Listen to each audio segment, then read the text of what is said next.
na abusua ne kromfo se de amenomo e de na asi wo mo se ensu ombenom o makwan kra de o mo de to nchen o mo se kwan de Owura Sam George wontimu emmo munye kwan da eno kwa de o mo nka ho asem na de ba ko pa wo mo soa efe Sam George ho ensuo abusua okopiem o Ningo prampram asam no kasa ya amanfo wo ho 7 periasa ene emmoa ene no nsu ba ko na areho hospital se wo ho nyina no cases ya wo mo se wo mo record no kese pa typhoid a ene yale a yenya free ensuom abusua medebeko na sansem we hu audio gupro so what me hokoti na yewia ensema hudu bia Ningo prampram na sebedani abra no opposition entroa ndc amayiku edesoma no sansam no sisi ya no ukoni kruma omode eno ebo no so bo se na wo munim se wo ba deda wo ye wo park na shi no wo ba abeboa sa na aban kwa ba pawa woni hwe beye aboa Ningo prampram abusua kamhu na me no mohwi na ensema hodo a egopun so a more than 150 cases of typhoid and other water-related illnesses were recorded at the old Ningo Health Center between January and March this year. The water crisis in Ningo is forcing residents and households to rely on alternative sources which are adversely affecting their health and well-being. George Quinen was in the community and reports. Water is the most sought-after resource in Ningo.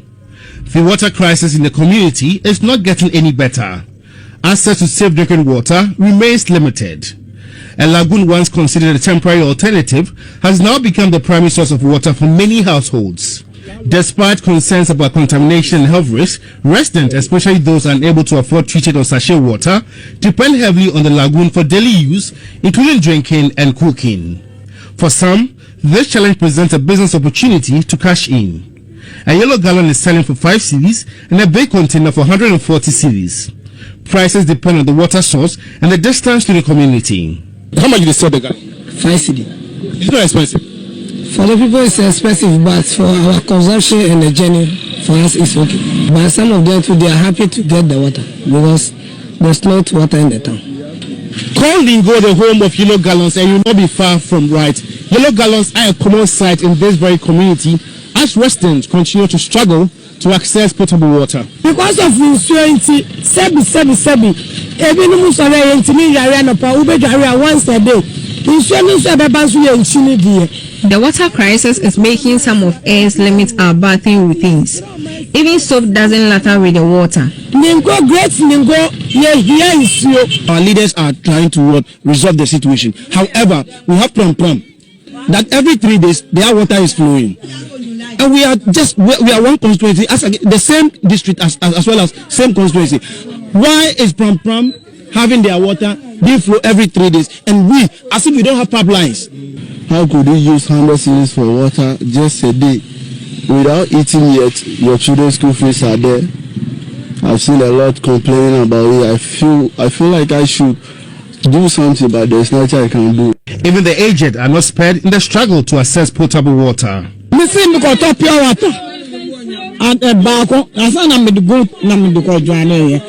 bought a bag of sachet water to bath. We don't have water.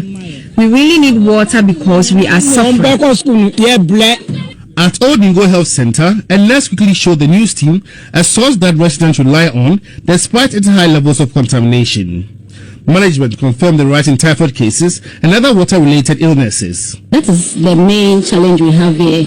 Typhoid, all those water-related conditions, we have them also because they are picking the water from the ground and any other source they can get. We have the skin infections, the schistosomiasis, all of those things are in there because we have a challenge with water. It's 20 months since Bernardo has been president. He's not even been able to prosecute one person. He's not been able to jail any appointee of President Mahama. He's not been able to find or establish any act of wrongdoing on the part of John Mahama. All Ghanaians can remember is that John Mahama's first year was spent in court.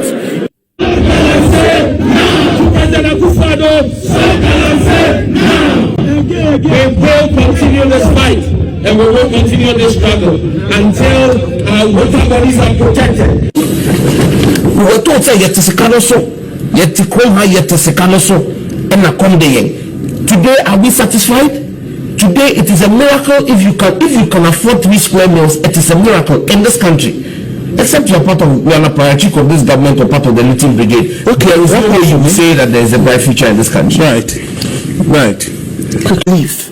I believe that the Ghana Armed Forces and the Ghana Police Service put together, if you give them 3 months to end Galamsey and you resource them, and there is no political intervention from anywhere, they will end Galamsey. A few moments later. And it would be unfair to expect that President Mahama in 96 days will fix the rot of 8 years. I don't have a Ghana card. If tomorrow I decide I want to do a Ghana card, it is my Ghanaian passport. I will take to the NIA. You don't have a Ghana card? No, I don't. And I'm not registered my SIM card. I'm not registered? No. And that's why I said I was waiting to see how on the 1st of April my card will be deactivated. I wanted to see how that would have happened in this country. Because you see, it makes absolutely no sense for you to say Article 296 of the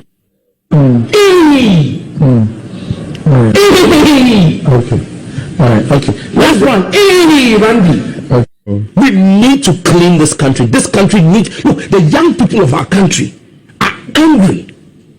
1, we need to clean. 2, we need to recover every single thing that has been stolen. Look, and those people who think that they are, and I can tell you on authority, I said this yesterday on another platform where People are moving oh yes, from the country. moving money to the Isle of Man. I'm stating locations: Isle of Man, to Mauritius, to the Canary Islands, to Guyana. Hey, we know them, and they are moving money. Even last week, one of them called a remittance person and said, "Look, a person who does remittances, look, I need to move 5 million. How can you move US dollars?" Yes. Look, you can't live to enjoy that money. Operation Recover. You will not enjoy that money. And I'm glad that, you see, people said they don't know what came over President Mahama when he came to my constituency during his nationwide tour. When he came to my constituency that day, he dropped a lot of bombs. That's the day he told Baumia he won't debate him because he knows his level. Yeah. That same day, for the first time, and that was the only time in 276 constituencies, President Mahama mentioned names of people who have questions to answer. Let your crew take the tape. He did 3 places in my constituency. He did Ningo, did prampram, and Afia. Your crew was there. They should give you the clip from prampram. You hear President Mahama. He said, President Akufo-Addo, for 8 years, I have been a former president. I lived in Ghana. I didn't live outside the country. So if there was any prosecution or any questions you had to ask of me, I was here. Yeah. You will not go and live in the south of France. Thank you. That mansion that has been built in the south of France will remain uninhabited. President Akufo-Addo must stay in Ghana to answer questions. President Mahama went ahead to mention Gabriel Tridaku as someone who needs to answer questions. Absolutely. Mention Ken Oforiatta as someone who needs to answer questions. Mention the one who suffered stroke in the UN. Yes. I said take the clip from my constituency, prampram, and play it. Let your production go to President Mahama's visit to prampram, to my constituency. Not the first location in Ningo, the second place in prampram. When it was raining, he mentioned the names. These people have questions, and not just them. Others will have questions to answer. You ask yourself, why today the board chairman of ECG, who doubles as the leader of the mini minority in parliament, is seeking to pay a company. The information minister says works have been done and certain financial clearance has been given. The rates are too high. And so they have to honor the payment. They have to not because there's been a change. Those payments have been pending for months. They didn't pay. They want to pay today. Look, if you understand the level of graft and rot, that's why I said others have dipped their hands in the purse. This government has stolen the purse, and it must be a collective work across the nation, civil society, other political movements, and government. We must clean up our country. Ghana want to hear what your view is on the LGBTQ bill that is before you. Say something and sign it. Mr. President, you are beginning to appear as a supporter of LGBTQ. The people of Ghana and the people of Ningo Prampram do not want it. So President Akufo-Addo, it has been 8 months since Parliament passed the legislation. Sign it or tell the people what your stance is on LGBTQ. We know President Mahama has been clear that he will sign that bill, and he has no option than to sign that bill. President Mahama will know no peace from St. George until he signs that bill. And he himself has said that to the clergy. that as a Christian, as a member of the Assemblies of God Church, he will sign that bill. What the president said to the BBC was in response to why President Akufo-Addo has not signed the bill. And he said to them, now look, what President Akufo-Addo should have done, instead of rejecting service of the bill, was to have received the bill, stated what his displeasure is with the bill, which is what the Constitution says. The Constitution in Article 1067, President Mahama in his BBC was referring to the Constitution of Ghana. Article 1067 says that when he gets to the president, he must within 14 days indicate whether he would sign or not sign.